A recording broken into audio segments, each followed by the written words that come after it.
اور اس الیکشن میں کامیابی حاصل کی۔ سال 2004 میں اویسی نے لوک سبھا الیکشن لڑا تھا۔ انہوں نے یہ الیکشن اپنے شہر حیدرآباد سے لڑا تھا اور اب تک اسی جگہ سے لوک سبھا کا الیکشن لڑتے رہے ہیں۔ اس نشست پر ان کی گرفت ابھی بھی برقرار ہے۔ الیکشن لڑنے کے علاوہ اویسی حکومت کی طرف سے قائم کردہ کئی کمیونٹیوں کے رکن بھی رہ چکے ہیں۔ آل انڈیا مجلس اتحاد المسلمین لگ بھگ 80 سال پرانی تنظیم ہے، جو ایک مذہبی اور سماجی تنظیم کے طور پر شروع ہوئی تھی، لیکن بعد میں ایک سیاسی قوت بن گئی جس کا نام حیدرآباد کی تاریخ کا اٹوٹ حصہ بن گیا ہے۔ گزشتہ 5 دہائیوں میں مجلس اور اسے چلانے والے اویسی خاندان کی طاقت اتنی تیزی سے بڑھی کہ حیدرآباد پر اس کا مکمل کنٹرول ہے۔ قانون ساز اسمبلی میں اس کے ارکان کی تعداد 7 ہو گئی۔ قانون ساز کونسل میں اس کے 2 ارکان ہیں۔ 1984 سے حیدرآباد لوک سبھا سیٹ پر قابض ہے اور اس وقت حیدرآباد کے میئر بھی اسی پارٹی سے تعلق رکھتے ہیں۔ مجلس کو عام طور پر ایک مسلم سیاسی تنظیم یا مسلم کمیونٹی کی نمائندگی کے طور پر دیکھا جاتا ہے، اور حیدرآباد کے مسلمانوں نے بڑی حد تک اس جماعت کی حمایت کی ہے۔ حالانکہ اس کے خلاف وقتاً فوقتاً برادری کے اندر سے آوازیں اٹھتی رہی ہے۔ جہاں تک اویسی خاندان کا تعلق ہے تو اس کے ہاتھ میں پارٹی کی کمان اس وقت آئی جب 1957 میں اس تنظیم پر سیاسی پابندی ہٹا دی گئی۔ مجلس کی تاریخ کو 2 حصوں میں تقسیم کیا جا سکتا ہے۔ 1928 میں اپنے قیام کے آغاز سے لے کر 1948 تک مجلس کی کمان نواب محمود نواز خان کے ہاتھ میں رہی، جبکہ اس تنظیم نے حیدرآباد کو ایک علیحدہ مسلم ریاست کے طور پر برقرار رکھنے کی وکالت کی۔ 1948 میں ریاست حیدرآباد کے ہندوستان کے ساتھ انضمام کے بعد حکومت ہند نے اس پر پابندی لگا دی تھی، اور دوسرا حصہ جو 1957 میں اس پارٹی کی بحالی کے بعد شروع ہوا، جب اس نے اپنے نام میں آل انڈیا کا اضافہ کیا اور اپنے آئین میں بھی تبدیل کیا۔ قاسم رضوی جو ریاست حیدرآباد کے خلاف حکومت ہند کی کارروائی کے وقت مجلس کے صدر تھے اور گرفتار ہوئے تھے، وہ پاکستان روانہ ہونے سے پہلے اس جماعت کی کمان اس وقت کے مشہور وکیل عبدالواحد اویسی کو سونپی۔ تب سے یہ پارٹی اس خاندان کے ہاتھ میں ہے۔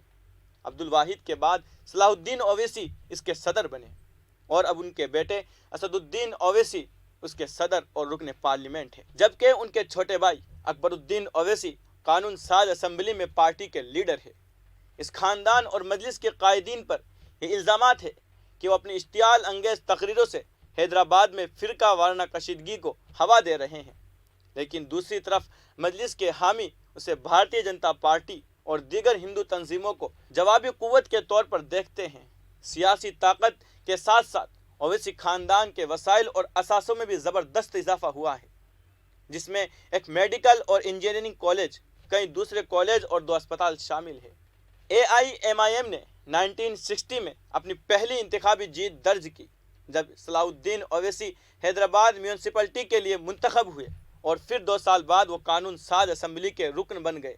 اس کے بعد سے مجلس حکومت ہند کی طرف سے کہا گیا، ہماری گورنمنٹ کی طرف سے، وزارت خارجہ کے سیکرٹری نے بیان دیا، میں اس کو قبول کرتا ہوں، مگر ان کے کیبنٹ کے منتری کیا بولتے دیکھو آپ۔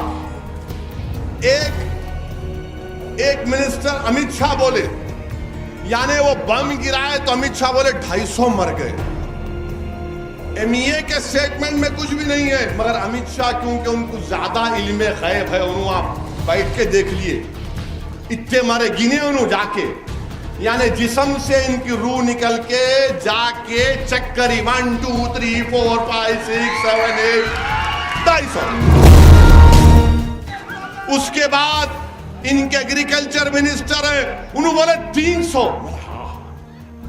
اس کے بعد ان کے ایک اور منسٹر ہیں جو بولے نہیں کوئی نہیں مرا، خالی ڈرانا ہمارا مقصد تھا۔ پھر ہوم منسٹر بولے 300 سیل فون تھے پورے بجھ گئے۔ میں بولا بھائی صاحب یہ تم لوگا کیا کوئی چوک کی منڈی میں جا کے کیا پان کا پتا خرید رہے، 200 لے لے نیمبو لے رہے۔